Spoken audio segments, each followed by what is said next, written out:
Today we're going to talk about the next housing crash. Hello, and welcome to our channel, where we talk about personal finance. There's a lot of talk about the housing market these days. It's absolutely booming. It's been more than a decade since we've seen this level of activity. Today we're going to talk about the three drivers of the next housing downturn. The supply-demand imbalance, material costs, and material/labor availability. If you find this video helpful, please click the like button and subscribe to our channel where we post a new video each week. The next housing crash will be caused by inflation, or more specifically, affordability. If interest rates rise even a couple percentage points, most people will not be able to afford the mortgage payment on a new or existing home. Even if that does not happen, the escalating prices will shut more people out each month until sales wither. Inflation in the home building industry is the worst we have seen in almost half a century. Yes, home sales are really good right now, but how long can that continue with costs rising at this rate? That's a very good point. Look at the resale market. There are currently more buyers than sellers. Most homes sell in a week or less. Sellers have multiple offers to choose from. Buyers are offering tens of thousands of dollars above asking price, waiving inspection rights, appraisal contingencies, and even offering to pay the seller's portion of the closing costs.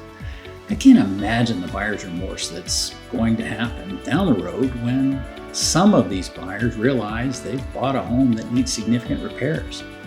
A new roof, plumbing system, HVAC unit, etc. At least with a newly constructed home, you know all the components are new and the home has a warranty. In the new home construction market, material shortages are everywhere. Engineered joists, beams, headers, rim board, OSB, paint, HVAC coils, 14-2 wire, microchips, appliances, etc. The list goes on and on with more items added daily. The industry is struggling to meet demand. Most suppliers and trades have looked at this as an opportunity to raising prices, fueling inflation. Some of this was necessary, while others have taken advantage of the situation with multiple price increases this year alone. Other suppliers and trades are working with builders to do all they can to contain costs and keep to schedules. I imagine home builders will remember who worked with them in the good times when the times are not so good. Another constraint plaguing all industries is the so-called labor shortage. Every manufacturer I know, and I know most of them supplying the home building industry, is hiring. Same goes for the material installers. Seems like everyone is hiring. There are more total job openings now than there was in 2019, yet unemployment's still at 6.1%. In 2019, unemployment measured 3.5%. So it is no wonder why there are more job openings than there was in 2019. There are at least 2.6% of the working population sitting on the sidelines. So while we don't know when the next housing crisis will hit, we do believe it will be inflation, or more specifically affordability, that causes the crisis. The affordability will hit both the supply side and the demand side of the market. Think about it. Homeowners may feel wealthier as the value of their home increases, but that will drive up real estate taxes, which are based on values. Suppose a homeowner's value went up 12% last year and does the same thing this year. That homeowner should expect a corresponding increase in their property tax bill. Home insurance is also based on replacement value, so the cost of a homeowner's insurance policy will increase as well.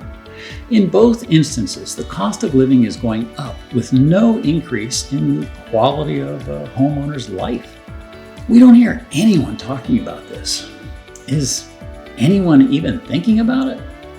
We don't know, but for those homeowners who are barely making the mortgage payment, this may put them in a position where they can no longer afford the home. It will then put the home on the market at a time when there are fewer buyers who can afford a home.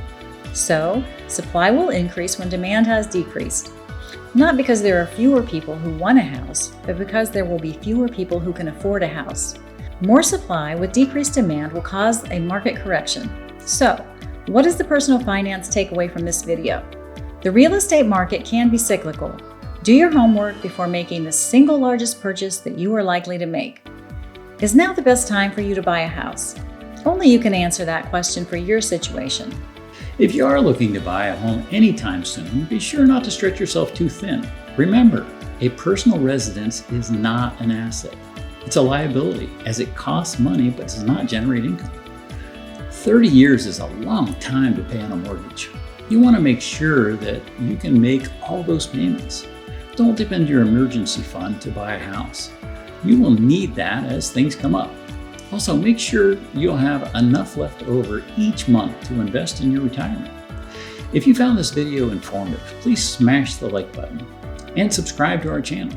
Click the bell to get notification of our next video. Until then, work hard, earn more, spend less, and invest the rest. Thank you.